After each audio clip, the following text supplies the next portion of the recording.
علیکم ورحمۃ اللہ وبرکاتہ۔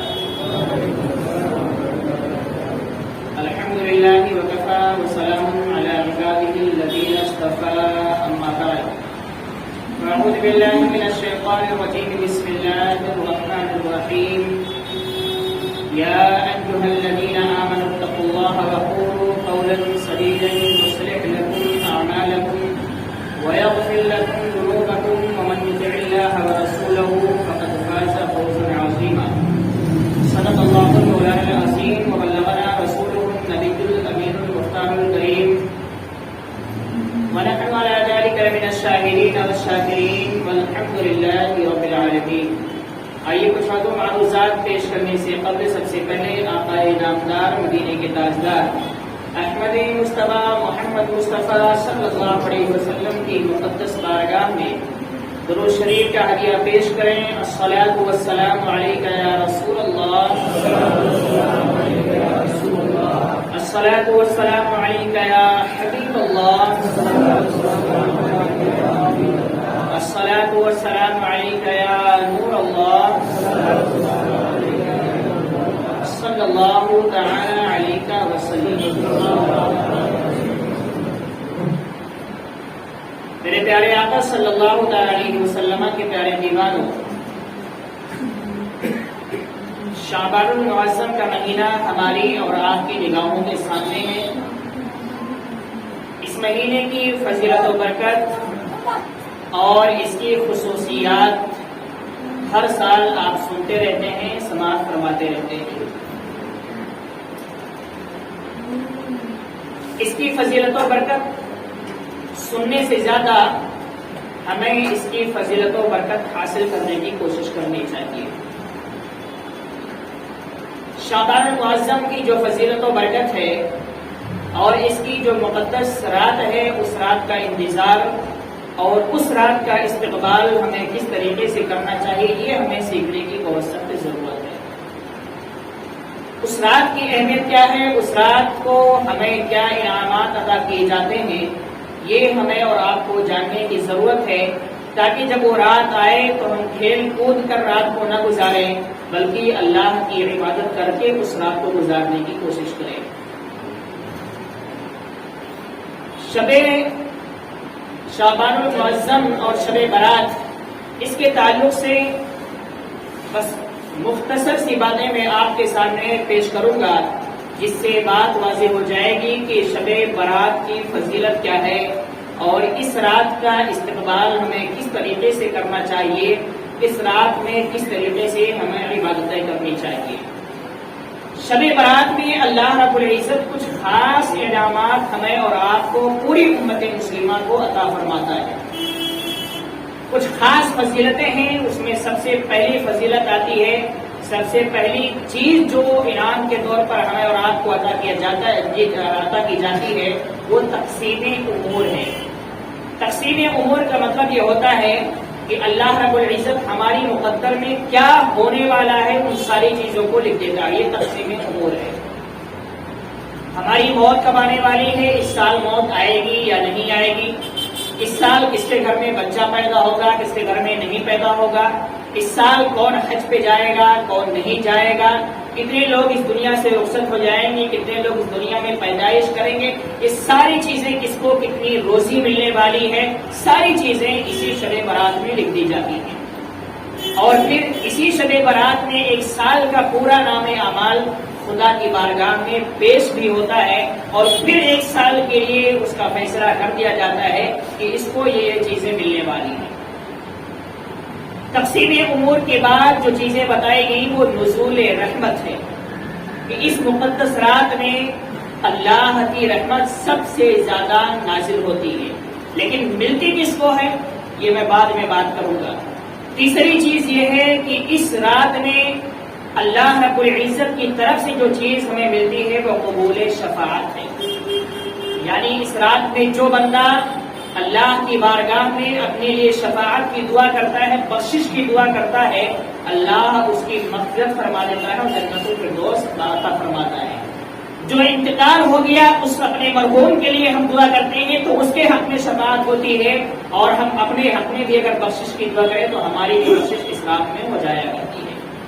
تو اس طریقے سے بہت ساری چیزیں ہیں، اور ایک چیز یہ ہے کہ افضل عبادت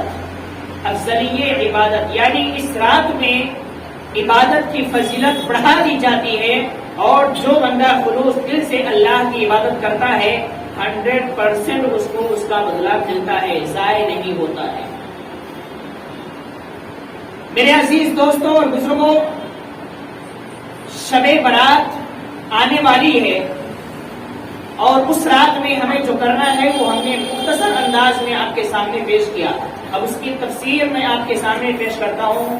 تقسیم امور کے بارے میں ہم نے بتایا کہ انسان کے ساتھ جو کچھ ہونے والا ہوتا ہے، اب جو کچھ میں انگنت چیزیں آ جاتی ہیں، بے شمار چیزیں آ جاتی ہیں، جو کچھ انسان کرنے والا ہے، جو کچھ انسان کے مقدر میں لکھا ہوتا ہے، وہ ساری چیزیں اسی دن فیصلہ کر دی جاتی ہیں۔ 1 سال کے لیے یہ کام اس کے ساتھ ہونے والا ہے، یہ انعامات اس کو ملنے والے ہیں، اس چیز سے یہ محروم کر دیا جائے گا۔ لیکن سوال یہ پیدا ہوتا ہے کہ کیا ہر انسان کو یہ نعمتیں ملیں گی، یا کچھ ایسے لوگ بھی ہیں جو ایسی مقدس رات میں بھی اس عبادت سے اور ان سارے انعامات سے محروم رہتے ہیں؟ تو اس کے لیے چلنا پڑے گا حضرت عائشہ صدیقہ رضی اللہ تعالی عنہا کی بارگاہ میں۔ آپ فرماتی ہیں کہ میں نے شب برات میں دیکھا کہ رسول اعظم صلی اللہ علیہ وسلم گھر میں موجود نہیں تھے، تو میں تلاش کرنے کے لیے نکل گئی، اور تلاش کرتے کرتے جنت البقیع میں پہنچی تو دیکھا کہ حضور صلی اللہ علیہ وسلم جنت البقیع میں قبروں کے پاس کھڑے ہو کر قرآن کی تلاوت فرما رہے ہیں، دعا کر رہے ہیں۔ حضرت عائشہ عرض کرتی ہیں یا رسول اللہ صلی اللہ علیہ وسلم آپ یہاں؟ تو حضور صلی اللہ علیہ وسلم نے فرمایا اے عائشہ، کیا تم کو یہ پتا ہے کہ ہم تمہارا حق ماریں گے؟ آج کی رات جو ہے وہ تمہیں نہیں پتا، آج شب برات ہے، چھٹکارے کی رات ہے، آج کی رات عبادت کی رات ہے۔ آج جو بندہ اپنے رب کی بارگاہ میں عریضہ پیش کرتا ہے اسے وہ پورا کیا جاتا ہے، اس کی فریاد کو سنا جاتا ہے، اس کی باتوں کو سنی جاتی ہے، اور ساری چیزیں اس کے قبول کر لی جاتی ہیں۔ حضرت عائشہ صدیقہ رضی اللہ تعالی عنہا بتاتی ہیں کہ جب ہم جنت البقیع سے گھر کی طرف روانہ ہوئے شب برات میں، تو فرماتی ہیں رسول اعظم صلی اللہ علیہ وسلم نے بہت ساری چیزیں بیان فرمائی، لیکن اس میں سے کچھ چیزیں ایسی تھیں کہ سننے کے بعد افسوس ہوا کہ اے اللہ، کیا ایسے لوگ بھی تیرے حبیب کی امت میں ہوں گے جو اس رات بھی تیری رحمت سے، تیرے نزول رحمت سے محروم ہو جائیں گے؟ حضرت عائشہ عرض کرتی ہیں، فرماتی ہیں کہ رسول اعظم صلی اللہ علیہ وسلم نے فرمایا کہ اس رات میں سب کو اس رات کی فضیلت ملے گی، سب کو ملے گی، لیکن جس کو نہیں ملے گی اس میں سب سے پہلا شخص کینہ، بغض، حسد، چغلخور ہے۔ کینہ کرنے والا، سب سے حدیث کے پہلے لفظ میں آیا کہ کینہ کرنے والا، چغلی کرنے والا، غیبت کرنے والا، برائی کرنے والا، دوسروں میں جھگڑے لگا کر بیچ میں مزے لینے والا، یہ ایسا گھٹیا انسان ہے جو اس شب برات میں بھی محروم رہتا ہے۔ اس کے منہ پر، اس کے چہرے پر رحمت نظر نہیں آتی بلکہ لعنت نظر آتی ہے۔ ایسا انسان اس رات میں بھی محروم کر دیا جاتا ہے۔ اور پھر فرماتی ہے دوسرا شخص وہ ہے جو اپنے ماں باپ کا نافرمان ہو، وہ بھی اس رات میں محروم ہو جاتا ہے، اس کے منہ پر بھی تماچے پڑتے ہیں، لعنت برستی ہے۔ اس رات میں وہ کتنا روئے، کتنا گر گڑائے، اگر وہ اپنے ماں باپ کا نافرمان ہے تو اس کی ایک بھی عبادت قبول نہیں ہوتی ہے۔ آپ سمجھ سکتے ہیں کہ جو رات بخشش کی رات ہے، جو رات عبادت کی رات ہے، حضور رحمت کی رات ہے، قبول شفاعت کی رات ہے، ہر چیز کی عطا کی رات ہے، اس رات میں بھی اگر کوئی محروم ہو جائے تو دنیا کا سب سے بڑا لعنتی اور گھٹیا انسان وہی ہو سکتا ہے۔ کیوں؟ سال بھر موقع تو خدا نہیں دیتا، لیکن شب برات میں موقع دیتا ہے کہ آ جاؤ، آج تم میرے بارگاہ میں اپنے سر کو جھکا دو، اور یہ چیزیں تمہارے اندر ہیں تو اس کو نکال کے آؤ، میں تم ایک قدم بڑھو گے تو ہم 10 قدم بڑھنے کے لیے تیار ہیں، ہماری رحمت تم سے 10 قدم بڑھ کر تمہارا استقبال کرے گی اور تمہارے گناہوں کو معاف کر کے تمہیں جنت میں ضرور داخل کرے گی۔ لیکن شرط یہ ہے کہ جو چیزیں اللہ کے رسول نے فرما دیا کہ ایسا نہیں ہونا چاہیے تو وہ چھوڑنا پڑے گا۔ پہلی چیز ہم نے بتایا چغل خور، غیبت کرنے والا، منافق قسم کے لوگ جو دو آدمیوں میں ادھر کی بات ادھر کر کے جھگڑا لگا کے اور سائٹ ہو جاتے ہیں، مزے لیتے ہیں، دونوں تو لڑ گئے، دشمنی ہو گئی، اپنا مزے لیتے رہو۔ یاد رکھو اس بات پر میں تھوڑی سی تفصیل کر دوں، آج جو لوگ اس طرح کی حرکتیں کرتے ہیں نا کہ دو آدمیوں میں جھگڑے لگا کر بیچولے بن جاتے ہیں، بیچولے، جن کو چمچا بھی آپ کہہ سکتے ہیں اپنی زبان میں، چیلا کہہ سکتے ہیں اپنی زبان میں، کچھ بھی کہہ سکتے ہیں۔ جو لوگ اس طرح کی حرکتیں کرتے ہیں نا، اگر وہ چغل خور کے بارے میں اور جھگڑا لگانے والوں کے بارے میں حدیث پڑھیں گے تو اتنی خطرناک وعیدیں ان کے بارے میں ہیں کہ شاید وہ پوری زندگی سجدے میں پڑے رہے تو بھی بخشش نہیں ہوگی۔ اتنے خطرناک لوگ وہ مانے جاتے ہیں۔ کیوں؟ سب سے بڑا گناہ دو لوگوں میں جھگڑا لگانا ہی۔ اچھا، پہلی چیز کینہ، بغض، غیبت، یہ دوسرا ماں باپ کا نافرمان، اور تیسرا رشتے کاٹنے والا، رشتے توڑنے والا، مطلب چغل خور اس میں بھی آتا ہے۔ چغل خور کہیں نہیں بچے گا۔ رشتہ کاٹنے کا مطلب یہ ہے کہ دو لوگوں کی دوستی تھی، پیار محبت سے رہتے تھے، ان کے جھگڑے لگا کر دونوں کو جدا کر دیا۔ اب وہ چاہے پڑوسی ہوں، چاہے بھائی ہوں، چاہے دوست ہوں، چاہے رشتے دار ہوں، دونوں کو جدا کر دیا تو وہ رشتہ توڑنے والا ہوا۔ ایسا انسان اس مقدس رات میں بھی اللہ کی رحمت سے محروم ہو جاتا ہے۔ اب آپ یاد رکھیں، جملہ میں آپ کو بولتا ہوں، آپ کے سامنے بیان کرتا ہوں، جو لوگ اس طرح کی حرکتیں کرتے ہیں، ادھر کی ادھر، ادھر کی ادھر، ان کا مقصد کیا ہوتا ہے پتہ ہے؟ مقصد صرف یہ ہوتا ہے کہ وہ بھی ہم سے خوش رہے، وہ بھی ہم سے خوش رہے، اس کے منہ پر بھی اچھے رہیں، اس کے منہ پر بھی اچھے رہیں۔ لیکن ایک جملہ یاد رکھو، اللہ کو ناراض کر کے تم کسی انسان کو خوش کر لو گے، کیا ملنے والا ہے؟ کچھ نہیں، 0/ڈیلی، گڑ جس کو بولتے ہیں، انڈا ملے گا جانے کے بعد۔ اللہ کو ناراض کر کے پوری دنیا کے انسانوں کو خوش کر دو، مرنے کے بعد سوائے عذاب کے کچھ نہیں ہوگا۔ اور اللہ کو راضی کرنے کے لیے پوری دنیا دشمن بن جائے، مرنے کے بعد سیدھے جنت میں جاؤ گے، کوئی نہیں روک پائے گا۔ لیکن شرط یہ ہے کہ انسانوں کو خوش کرنے کے لیے خدا کو ناراض مت کرو۔ اور سب سے زیادہ انسان وہی ہے جو دو لوگوں میں جھگڑے لگانے کے لیے اس کے سامنے بھی اچھا، اس کے سامنے بھی اچھا، اس کے سامنے جائے گا تو اس کی باری، اس کے سامنے جائے گا تو اس کی باری، اور جب اس کے سامنے جائے گا تو اس کی برائی، اس کے سامنے جائے گا تو اس کی برائی، اور بیچ میں مزے لیتا پھرتا ہے، سنتا میں بہت اچھا ہوں، اس کی نظر میں بھی اچھا ہوں، اس کی نظر میں بھی اچھا ہوں۔ لیکن اللہ کیا فرماتا ہے؟ تو دو انسان کو تو بیوقوف بنا سکتا ہے، لیکن انہ علیم بذات الصدور، اللہ دلوں کے راز کو جانتا ہے۔ تو کیوں کر رہا ہے؟ میں جانتا ہوں۔ تو دونوں کی نظر میں اچھا بن کے دونوں کو دشمن بنانا چاہتا ہے؟ نہیں، میں جانتا ہوں۔ کر لے، جب تک ملک الموت تیرے پاس نہیں آتے ہیں کر لے، اور جس دن وہ آ گئے اس کے بعد جب تو میرے پاس آئے گا نا تو میں ٹھکائی کروں گا اچھے سے، پھر سمجھ میں آئے گا کہ دو لوگوں کی نظر میں اچھا بننے کے لیے تو نے کیا کیا تھا، اس کا بدلہ کیا ملتا ہے۔ تو یہ کینہ ہو گیا، بغض، غیبت، چغل خور، اور رشتہ کاٹنے والے بھی ایسے ہوتے ہیں۔ رشتہ توڑنے کا مطلب کیا ہوتا ہے؟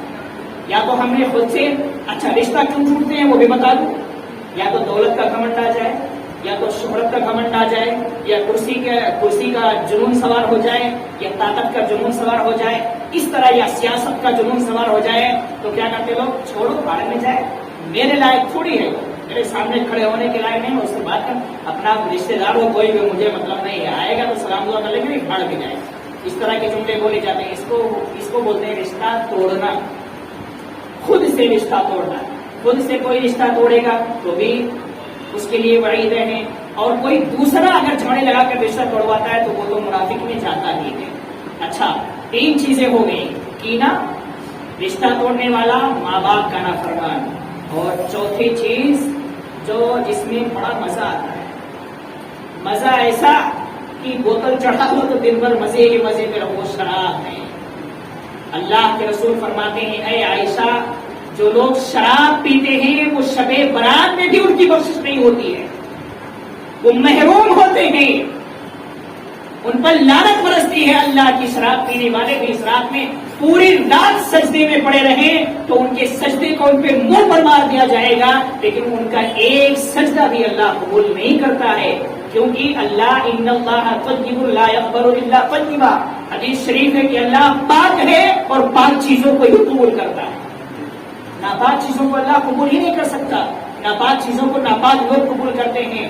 شراب کے بارے میں اللہ کے رسول نے فرمایا جس طریقے سے پیشاب ناپاک ہے بس وہی مقام شراب کا ہے، اتنا ہی ناپاک اور ویسے ہی نجیس ویسے ہی گندا شراب ہے۔ شراب پینے کا مطلب یہ ہوا کہ پیشاب پی، برابر ہے دونوں، حدیث کے الفاظ بیان کر۔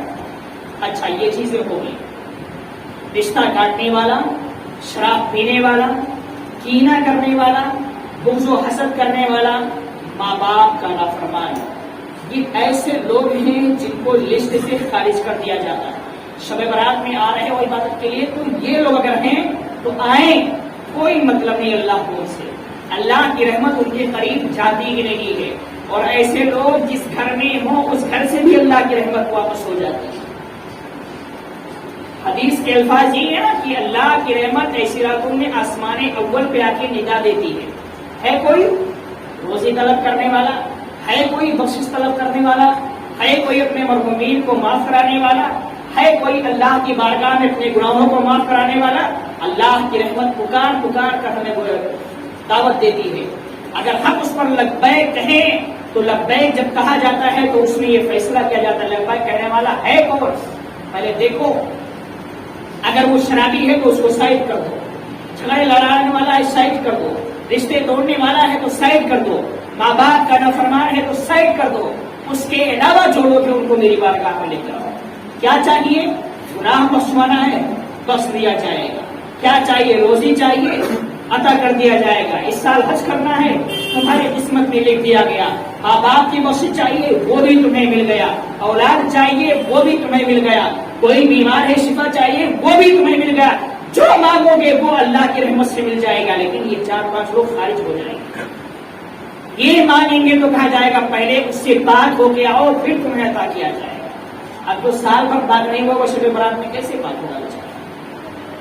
ماں باپ خون کے آنسو رو رہے ہیں اور شب برات میں مسجد میں آ کے سجدے میں گر کے رو رہا ہے، ادھر ماں باپ خون کے آنسو رو رہے ہیں اور ادھر یہ مکاری کے آنسو بہا رہا ہے۔ بھائی جو جس کے ماں باپ اولاد سے ناراض ہو اور اولاد آنسو بہائے تو وہ مکاری کا آنسو ہے۔ اگر اس کو اللہ کے خوف کا آنسو ہوگا تو سب سے پہلے خوف خدا سے اپنے ماں باپ کو خوش کرے گا۔ جس کے دل میں اللہ کا خوف ہے اپنے ماں باپ کو ناراض کر ہی نہیں سکتا، اور جو اپنے ماں باپ کو ناراض کر کے اللہ کی بارگاہ میں سر کو جھکاتا ہے تو حدیث شریف کے الفاظ ہیں رضا الرب فی رضا الوالدین وسخط الرب فی سخط الوالدین، اللہ کی رضامندی والدین کی رضامندی میں ہے اور اللہ کی ناراضگی والدین کی ناراضگی میں ہے۔ تم اپنے ماں باپ کو ناراض کر کے خدا کی بارگاہ میں پورے سال سر جھکائے رکھو تو اللہ کہتا ہے کوئی قبولیت نہیں ہے۔ پہلے جا اپنے ماں باپ کو خوش کر، وہ خوش ہو گئے تو میں بھی خوش ہو جاؤں گا۔ اور اللہ فرماتا ہے اگر ان کو تو ناراض کر کے آئے گا تو میں تو ناراض ہوں، جب تک وہ خوش نہیں ہوں گے تو مجھے خوش نہیں کر سکتا۔